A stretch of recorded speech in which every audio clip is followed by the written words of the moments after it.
शिवसेना पक्षप्रमुख उद्धवजी ठाकरे, व्यासपीठावरील महाविकास आघाडीचे सर्व मान्यवर नेते आणि या गोल्फ मैदानावर, अनंत काळाच्या मैदानावर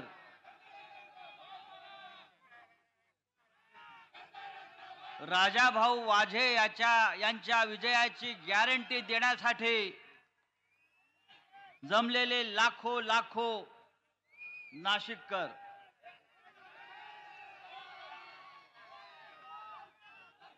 ही विराट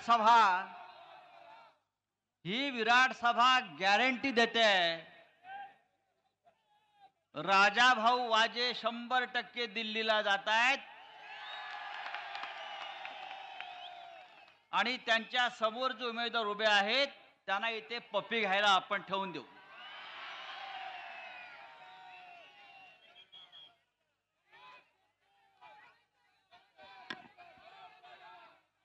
राजाभाऊ वाजे यांनी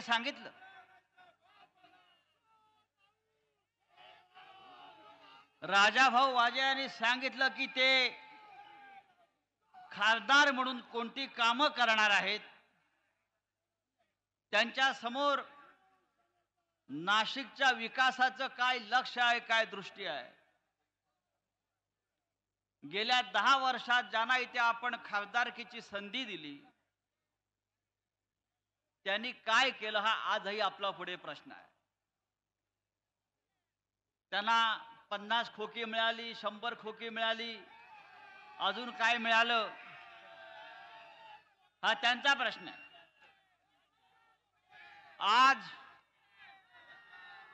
आज माननीय उद्धव साहेब इथे उपस्थित आहेत, पण या देशाचे पंतप्रधान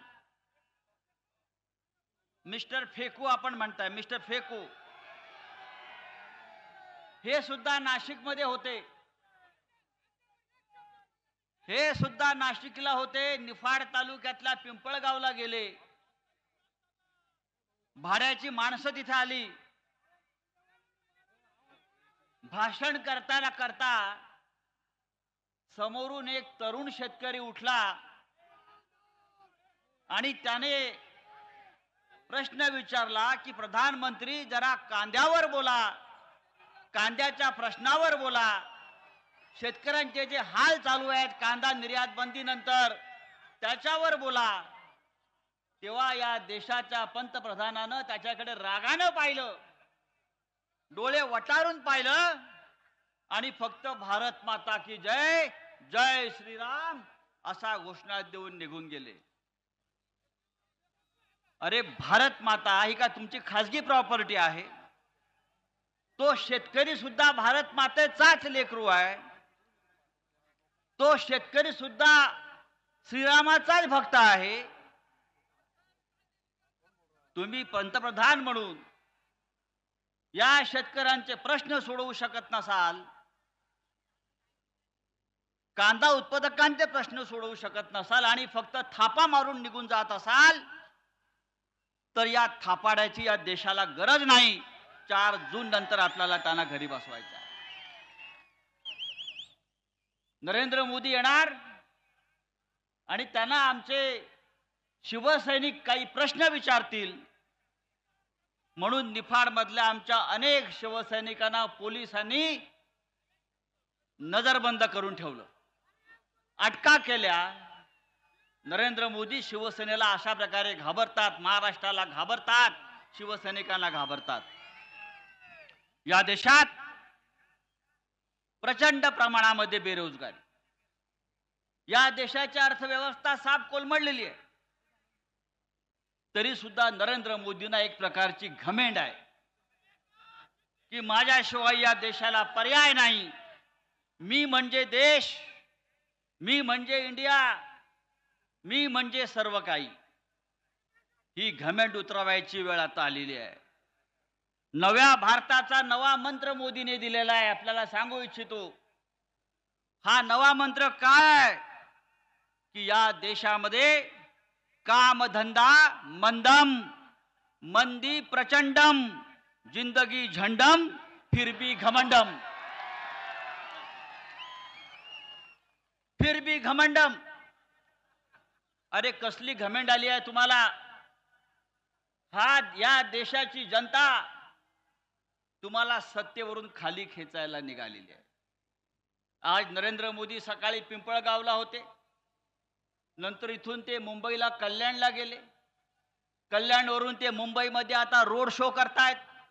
अख्खी मुंबई त्या रोड शो साठी आज बंद करून ठेवलेली आहे. ट्रेन बंद केलेल्या आहेत, मेट्रो बंद केलेली आहे.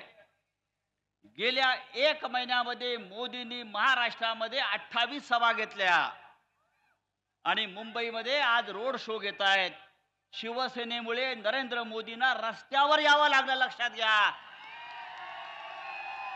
पण कितीही रोड शो घ्या, किती सभा घ्या, हा महाराष्ट्र आता तुमच्या पाठीशी उभा राहणार नाही. महाराष्ट्रामध्ये जिथे जिथे नरेंद्र मोदींची सभा झाली आहे त्या तिथे भारतीय जनता पक्षाचा पराभव होणार आहे. त्या प्रत्येक ठिकाणी शिवसेनेचा महाविकास आघाडीचा उमेदवार जिंकणार आहे. हे तुम्हाला मी आता खात्रीनं सांगतो. नरेंद्र मोदींनी 1 वर्षापूर्वी कर्नाटकामध्ये 27 सभा घेतल्या आणि 28 रोड शो केले. जिथे जिथे नरेंद्र मोदी गेले त्या सर्व ठिकाणी भारतीय जनता पक्षाच्या उमेदवारांचा पराभव झाला आणि त्यांचे 14 मंत्री सुद्धा पराभूत झाले. त्याच्यामुळे नरेंद्र मोदी आले म्हणजे भारतीय जनता पक्ष जिंकला, गद्दार जिंकले असं होणार नाही. या नाही ते राजाभाऊच्या विरुद्ध उभे राहून दाखवा. काय राजाभाऊच्या विरुद्ध उभे राहून दाखवा. 400 जागा जिंकण्याचा अहंकार. 400 जागा जिंकणार, 400. उद्धव साहेबांनी त्याच्यावर चांगलं उत्तर दिलंय. 400 पार नाही, अबकी बार भाजपात तडीपार. अबकी बार भाजपात तडीपार. अरे निवडणुका फक्त पैशावर जिंकता येत नाहीत. परवा या नाशिक मध्ये हेलिकॉप्टर उतरलं. कुठे आहे ते हेलिपॅड मला माहित नाही, पण नाशिक मध्ये उतरलं. या महाराष्ट्राचे घटनाबाह्य मुख्यमंत्री हेलिकॉप्टर मधनं काय बॅगा, खोके आणि बॅगा लोकांना माहिती आहे. त्या हेलिकॉप्टर मधून 19 बॅगा उतरल्या. आपण त्या संदर्भातला एक व्हिडिओ सुद्धा लोकांसमोर आणला. 19 बॅगा म्हणजे 19 कोटी रुपये त्याच्यामध्ये होते. या 19 बॅगामध्ये काय तुमचे चड्डे आणि बनियन होते काय? काय होतं त्या बॅगेमध्ये? कोणासाठी आणला 19 बॅगा? आमचा पराभव करण्यासाठी आणला? अरे हा तुमचा पापाचा पैसा आमचा पराभव करू शकत नाही, लक्षात घ्या. तेव्हा मित्रांनो, या महाराष्ट्रामध्ये परिवर्तनाची लाट आलेली आहे. शिवसेनेचे पक्षप्रमुख उद्धव ठाकरे यांच्या नेतृत्वाखाली हा महाराष्ट्र एका क्रांतीच्या दिशेने निघालेला आहे. एक लढवय्या नेता, एक संघर्ष करणारा नेता नरेंद्र मोदी, अमित शहा या महाराष्ट्राचे दुश्मन, त्यांच्या विरोधामध्ये उद्धव ठाकरे यांनी जी मशाल पेटवलेली आहे ती मशाल आता या महाराष्ट्राला नवी दिशा दाखवल्याशिवाय राहणार नाही. मी आपल्याला इतकंच सांगेन, मी आपल्याला एक गॅरंटी देतो माननीय उद्धव ठाकरे साहेबांच्या वतीनं, नरेंद्र मोदी 4 जून नंतर प्रधानमंत्री राहत नाही आणि या महाराष्ट्रामध्ये पुढल्या 4 महिन्यामध्ये सत्ता बदल होऊन या राज्याची सूत्र पुन्हा एकदा शिवसेनेच्या नेतृत्वाखाली महाविकास आघाडीकडे आल्याशिवाय राहणार नाही. ज्या पद्धतीनं भ्रष्टाचाराचा वापर करून शिवसेना फोडली, राष्ट्रवादी काँग्रेस फोडली, हा जनतेचा आवाज इतका बुलंद आहे की या जनतेच्या बुलंद आवाजामुळं नरेंद्र मोदीच्या खुर्चीलाही सुरुंग लागल्याशिवाय राहणार नाही, याची खात्री बाळगा. राजाभाऊ वाजे एक आपल्यातला प्रामाणिक सचोटीचा माणूस उद्धव साहेबांनी आपल्याला उमेदवार म्हणून दिलेला आहे. आपण त्यांना त्यांची निशाणी मशाल या मशालीला भरभरून मतदान करून ही मशाल पुढल्या 4 दिवसामध्ये नवीन चिन्ह जरी असलं तरी पुढल्या 4 दिवसामध्ये ही मशाल आपण घराघरामध्ये पोचवायला पाहिजे.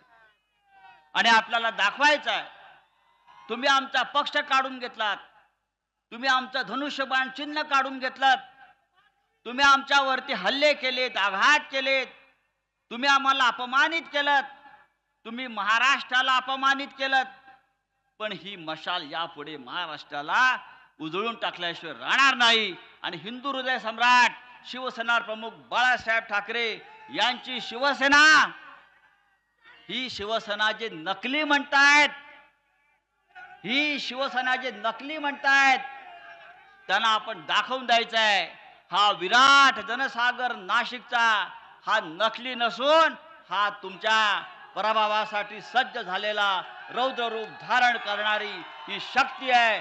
जय हिंद, जय महाराष्ट्र.